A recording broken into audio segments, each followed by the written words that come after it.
গত সেপ্টেম্বরের নতুন মজুরি কাঠামো ঘোষণার পর থেকেই বৈষম্যের কথা বলে অসন্তোষ জানিয়ে আসছিলেন গার্মেন্টস শ্রমিকরা।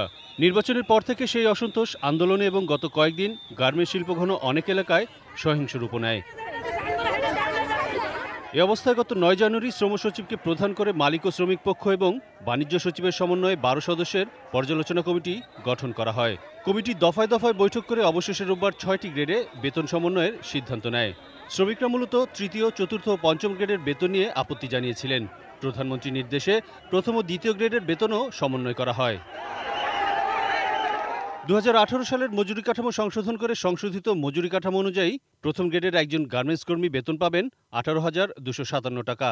দ্বিতীয় গ্রেডে তা বেড়ে দাঁড়াবে ১৫,৪১৬ টাকা। তৃতীয় গ্রেডে ৯,৮৪৫ টাকা। চতুর্থ গ্রেডে ৯,৩৪৭ টাকা। পঞ্চম গ্রেডে ৮,৮৭৫ টাকা এবং ষষ্ঠ গ্রেডে একজন গার্মেন্টস কর্মীর বেতন হবে ৮,৪২০ টাকা। সপ্তম গ্রেড অর্থাৎ সর্বনিম্ন বেতন ৮,০০০ টাকা অপরিবর্তিত থাকছে। এর আগে ২০১৩ সালে ঘোষিত মজুরি কাঠামোতে সর্বোচ্চ বেতন ছিল ১৩,০০০ টাকা এবং সর্বনিম্ন ৫,৩০০ টাকা।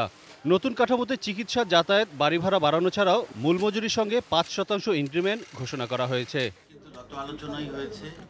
সচিবালয় শ্রম মন্ত্রণালয় বৈঠক শেষে রোববার সন্ধ্যায় ব্রিফিংয়ে সংশোধিত মজুরি কাঠামোর কথা জানানো হলে শ্রমিক পক্ষ থেকে তা মেনে নেওয়া হয়।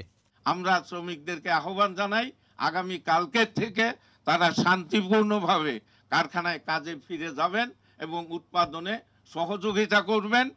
গত কয়েকদিন ধরে আন্দোলনের নামে সহিংসতার কঠোর সমালোচনা ও জড়িতদের আইনের আওতায় নিয়ে আসার দাবি জানান এফবিসিসিআই সভাপতি শফিউল ইসলাম মহিউদ্দিন।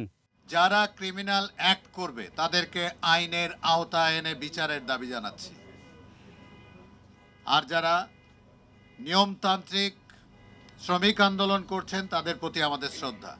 সহিংসতা কোনোভাবেই কাম্য নয় মন্তব্য করে বাণিজ্যমন্ত্রী টিপু মুন্সি বলেন, ভবিষ্যতে কঠোর হবে সরকার।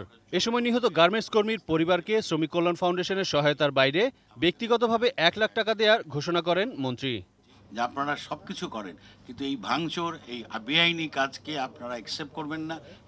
এই ব্যাপারে আপনারা সবাই আইনি পদক্ষেপ নেওয়ার পক্ষে থাকবেন। এদিকে এর আগে রোববার দুপুরে বিজিএমইএ সভাপতি সিদ্দিকুর রহমান তার অফিসে এক ব্রিফিংয়ে জানিয়েছিলেন, সোমবার কাজে যোগ না দিলে গার্মেন্টস কারখানা বন্ধ করে দেওয়া হবে। No work no pay. Arif Jamal, এটি নিউজ, ঢাকা।